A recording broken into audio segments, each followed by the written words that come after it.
Hello, you're welcome to another titillating episode of the Chuchu Blema Sane African Folk Tales and History Podcast with me, Kabuki Akumi, aka Bookie. The humdrum of Accra living continues and sigh, oh sigh, oh sigh. Chai! Hmm. Anyway, happy midweek, Charlie. I hope you're having a better week than I am. Today, we're talking about the Kandake from the Kingdom of Kush. Now, these women were phenomenal African women who were warrior queens, queen regents, and ruling queen mothers. We'll speak about the Kandake, Amanirenas, Amanitore, Amanishaketo, and others. We'll also delve into the rise and fall of the Kingdom of Kush and talk a little bit about how Christianity came to Ethiopia. Yes, I have a rant. If you're like me, get into a chore or just sit back and let me take you on the journey of the Kushite kingdom. We'll start off with the rise and fall of the kingdom of Kush. The kingdom of Kush was an ancient civilization in Nubia, which is now modern day Sudan, and may be the oldest African state outside of Egypt that emerged around 1070 BCE, which was an odd 3095 years ago, after gaining independence from Egypt after the decline of the New Kingdom, its first capital being Napata. The people of the Kingdom of Kush were a unique cultural blend of Egyptian, African, and Mediterranean influences. Kerma, based in Upper Nubia, is considered the origin of the Kingdom of Kush, and its influence extended northward into Lower Nubia and the border of Egypt. An interesting side note is that the Egyptians were the first to identify the people of Kerma as Kush, most likely from the indigenous ethnonym Kasu. Also known as the Kushite Empire, the kingdom is said to have been at its peak during 1069 BCE and 350 CE. Kushite kings became pharaohs of Egypt during the 25th dynasty, and Kushite princesses dominated the political landscape of Thebes in the position of God's wife of Amun. Thebes was the capital of Egypt during the period of the New Kingdom and the center for worship of the god Amun. The position of God's wife of Amun was one of the most politically powerful and spiritually significant in later Egyptian history, wielding as much power as a pharaoh by the third intermediate period of Egypt. The Kushite king Kashta was the first to establish himself on the Egyptian throne and appointed his daughter Amenadis the first Kushite god's wife of Amun. Amun or Amun-Ra is an ancient Egyptian god of sun and air and was the most powerful and popular cult in Egypt for centuries. King Kashta was followed by other great Kushite kings who reigned until the Assyrian invasion in Egypt in 666 BCE by Ashurbanipal, known as one of the last greatest kings of Assyria. In 590 BCE, Napata was sacked by the Egyptian pharaoh Psammetichus II, and the capital of Kush was moved to Meroe. The kingdom of Kush continued on with Meroe as its capital until an invasion by the Aksumites in 330 CE, which destroyed the city and toppled the kingdom. Overuse of the land, however, had already depleted the resources of Kush, and the cities would most likely have been abandoned even without the Aksumite invasion. Following this event, Meroe and the dwindling kingdom of Kush survived another 20 years before its end in 350 CE. Some interesting takeaways about Kush is that in battle, they were famous for their archers, and the bow and arrow are often depicted in their ancient art. Sometimes the region was called the Land of the Bow because of its famous archers. One of the most famous leaders of Kush was Pierre, who conquered Egypt and became pharaoh of Egypt. Most of the people of Kush were farmers. Their primary crops were wheat and barley. They also grew cotton to make clothing. The pyramids of Kush tended to be smaller than the pyramids of Egypt. The burial chambers were located below the pyramids, and many of them were built near the city of Meroe and can still be seen today, though they were sadly ruined by one thief called Giuseppe Fellini. The priests were so powerful they could decide when it was time for a king to die, though this was ended by a Kushite king called Akamani, who led a band of men to the temple and had all the priests slaughtered, ending their power over the monarchy. People didn't live very long in Kush. The average person was expected to live only 20 to 25 years. Besides trading gold and iron, they also traded in slaves, ivory, incense, feathers, and wild animal hides.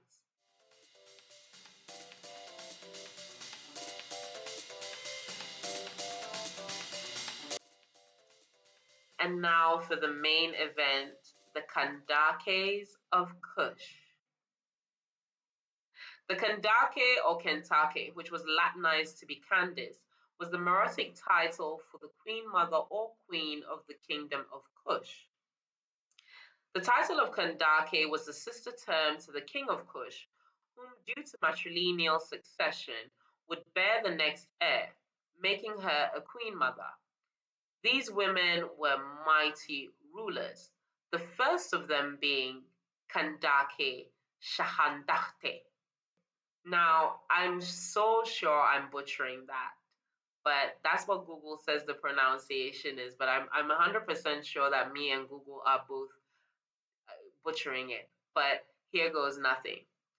Shahandekto or Shahandekte was a queen of kingdom. Shahandekto or Shahandekte was a Kandake of the kingdom of Kush. When the polity was centered at Meroe and styled herself as son of Re, lord of the two lands. She is the earliest known ruling African queen of ancient Nubia and reigned from about 170 to 150 BC, although the period 170 to 160 BC is also mentioned. She is said to have ruled with full power in the Meroe Empire and did so without a king. As queen, she played a significant role in the Meroitic religion. In the 2nd century BC, Shahandekto built the Temple F at Naka.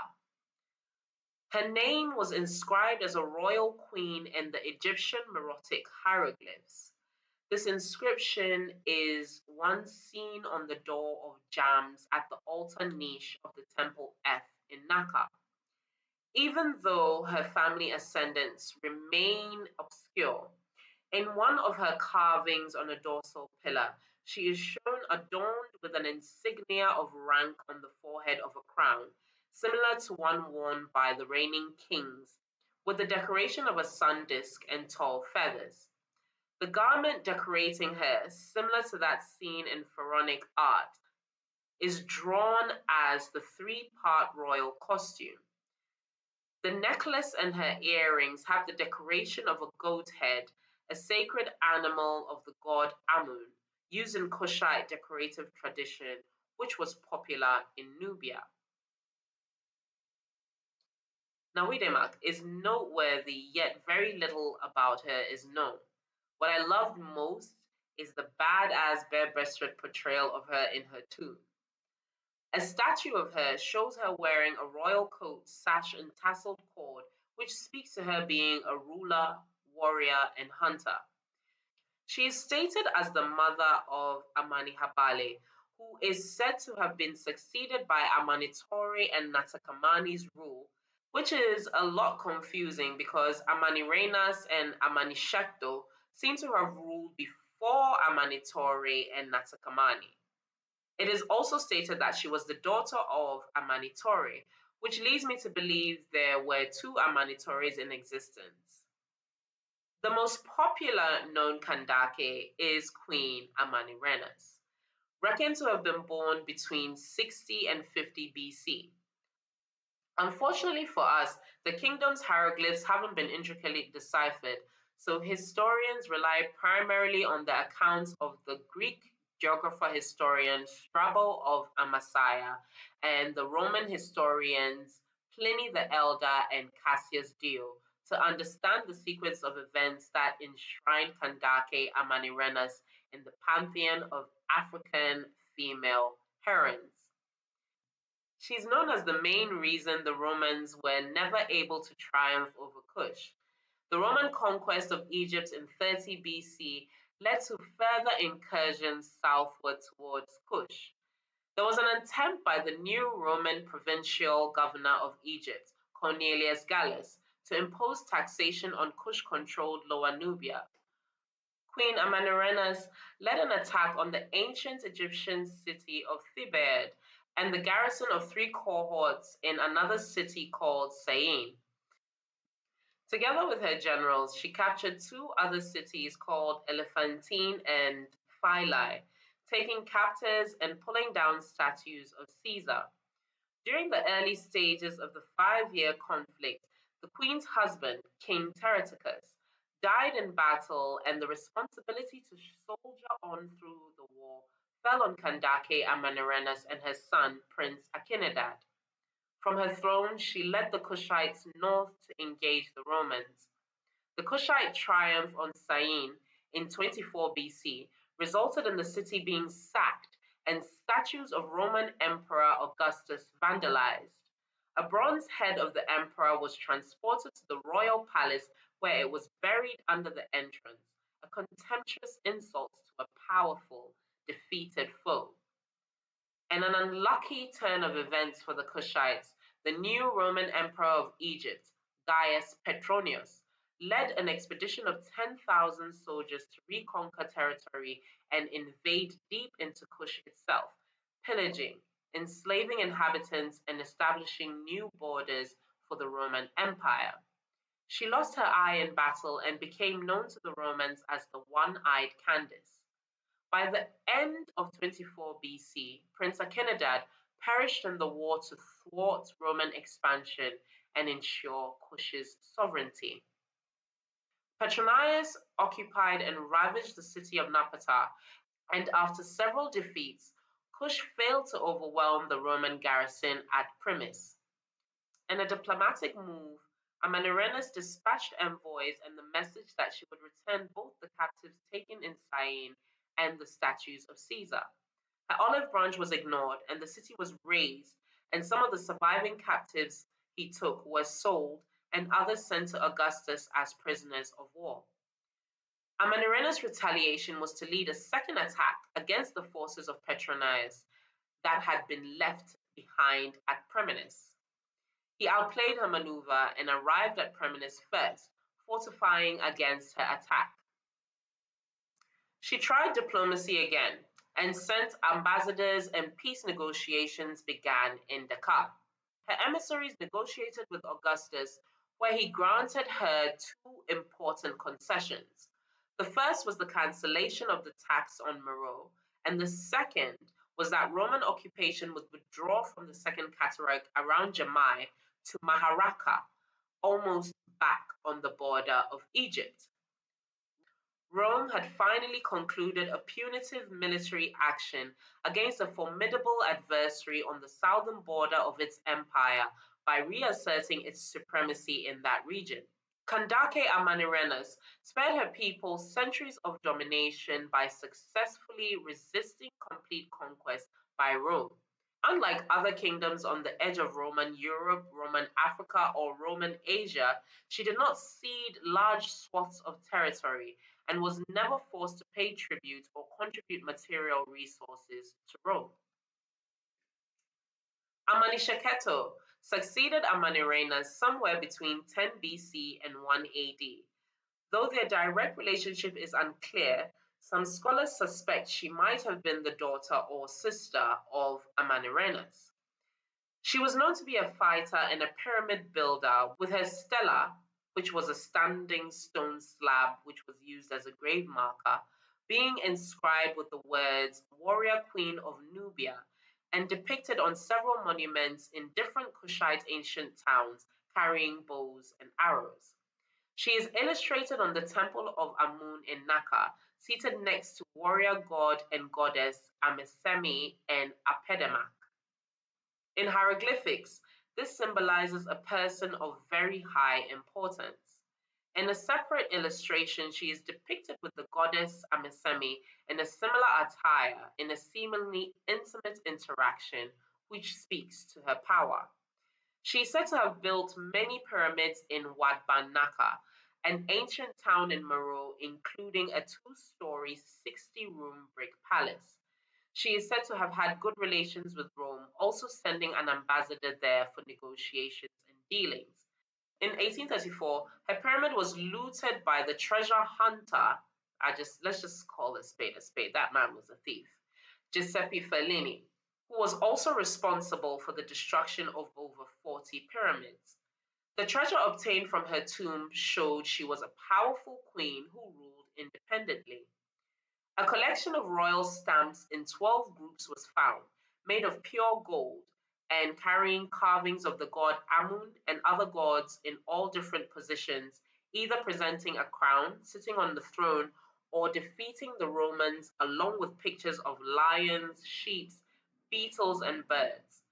The stamps may signify the progress of old Nubian kingdoms and how progressive Queen Amanishakta was in running affairs of her kingdom, as every stamp may refer to a certain administration or royal order. The deeds and law of Amanirenas and Amanishakto seem to overlap. They're both credited with the war on the Romans and burying Augustus Caesar's statue at Meroe. At first, I felt as though they might be the same person, though there is a lot of evidence to suggest they were in fact two separate people.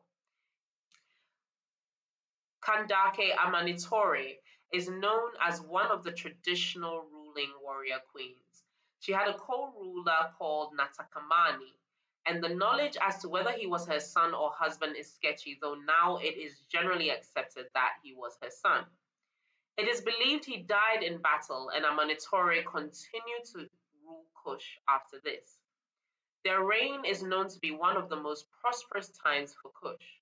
They built more than 200 Nubian pyramids and restored ruined temples in the land, one being the Temple of Amun in Napata that was destroyed by Romans during the war. They built more temples for Amun in the ancient cities of Naka and Amara in Meroe. Irrigation canals dug were improved upon, and farmers were able to grow and produce more food and provided reservoirs for the retention of water. Trade is said to have flourished during her reign. Artifacts collected and new caravan routes suggested a connection with the ancient Arabian civilizations in the east.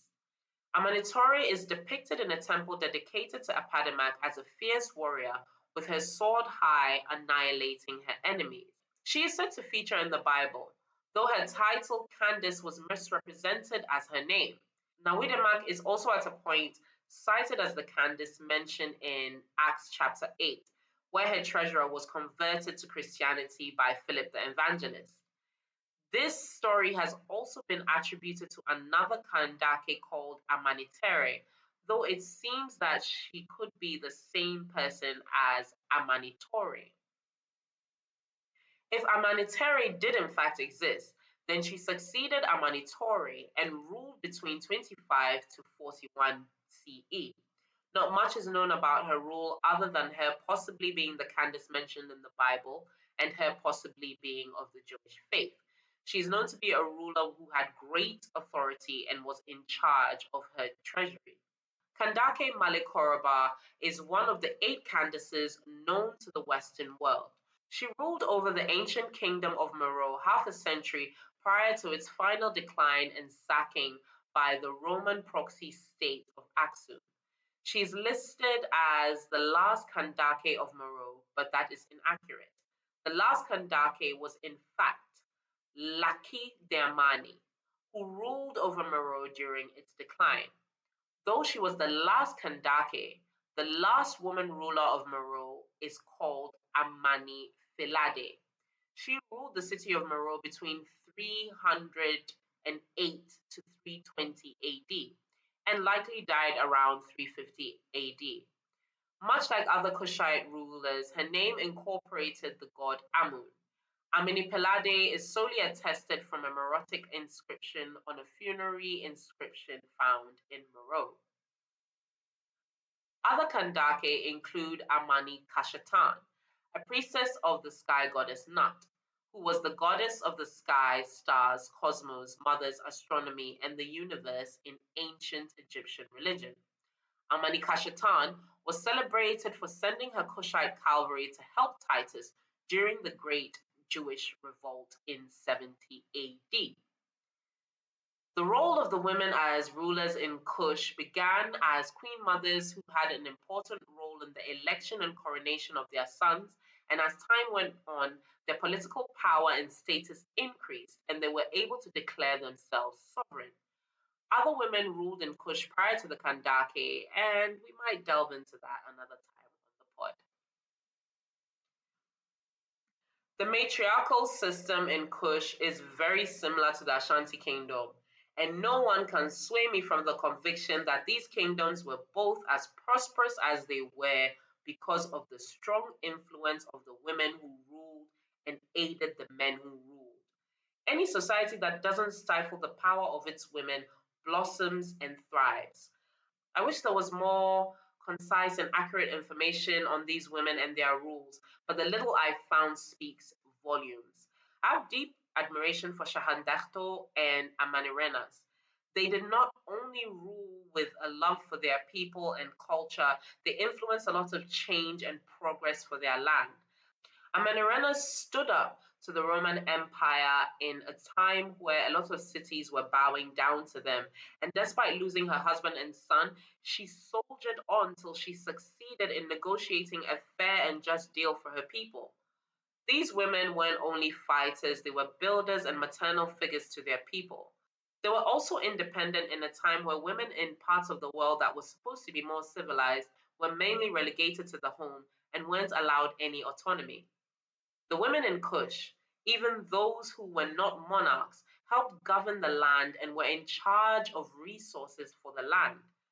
I'm looking forward to more Meroitic texts being translated and getting to know even more about the women rulers of Kush and maybe even finding out about the other legendary women from that era who might not have been rulers but had a great impact on the Kushite Empire. And that brings us to the end of the Kandakes of Kush.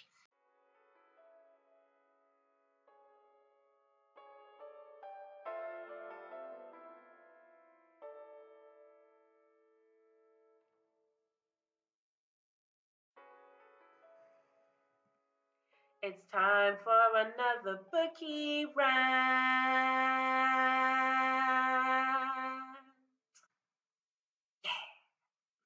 And this time I'm ranting about Christianity or the notion that Christianity originated from Ethiopia. I threw in this topic because as I was doing my research for the Kandake, I saw a video on TikTok boldly stating that Christianity isn't a colonial import and that it was in parts of Africa before the colonialists got here. The whoa there I said was very loud because, my sister, true, but it is, however, still an import. Another thing to note is that not all Africans were polytheistic worshippers. Some were monotheistic. They simply had lots of different names and interpretations for God across the different cultures. Also, not all of them worshiped their ancestors. Some saw them just as a connection to the other side. They were highly revered, but they did not worship them.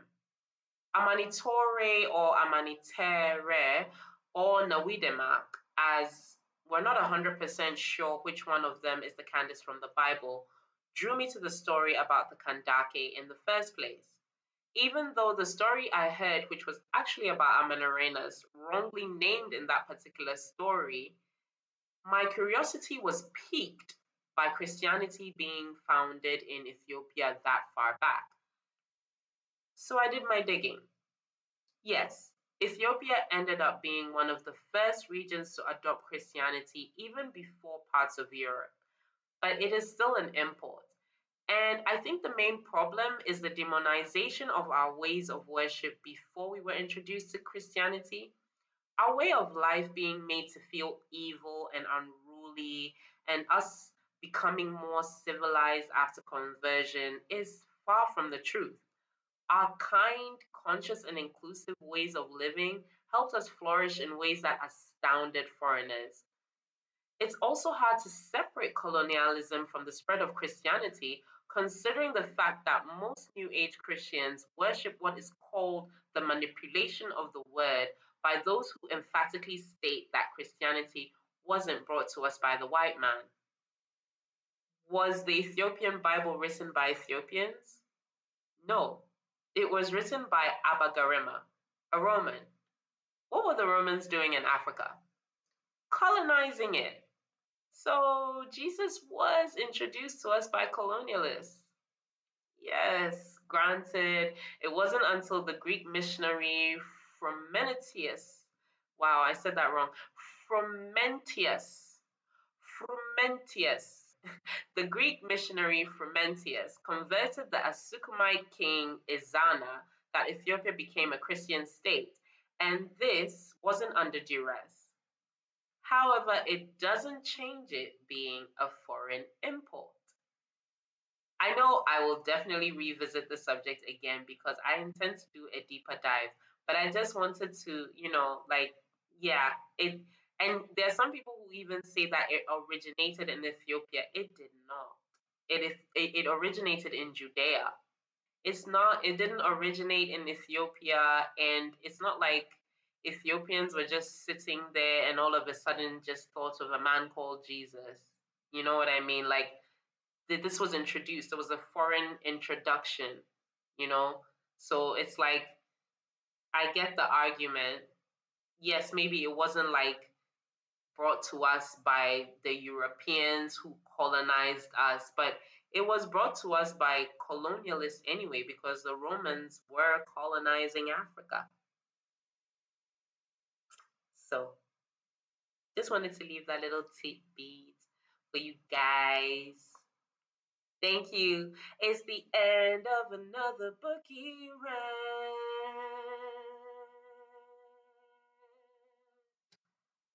Yeah.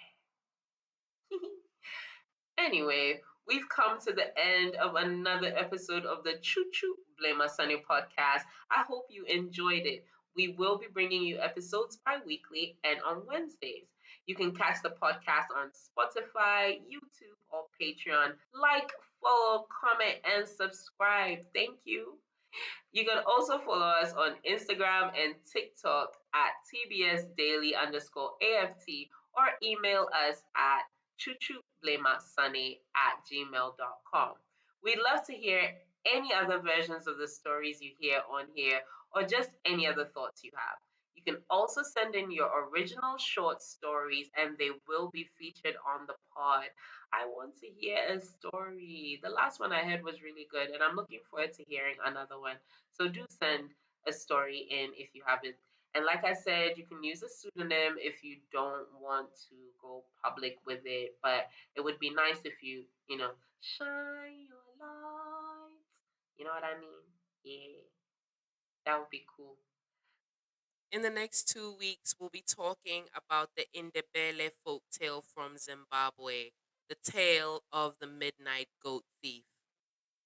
The show is produced by Nikita Kowalski, and today's history piece was researched, collected, and written by both me and Nikita Kowalski, and was read by me, Kabuki Akumi. The show music is by Andre Ayete. Thank you for listening, and until next time, Chiblo. Take it easy. This has been the Choo Choo Blame Sunny podcast, sharing truly African stories.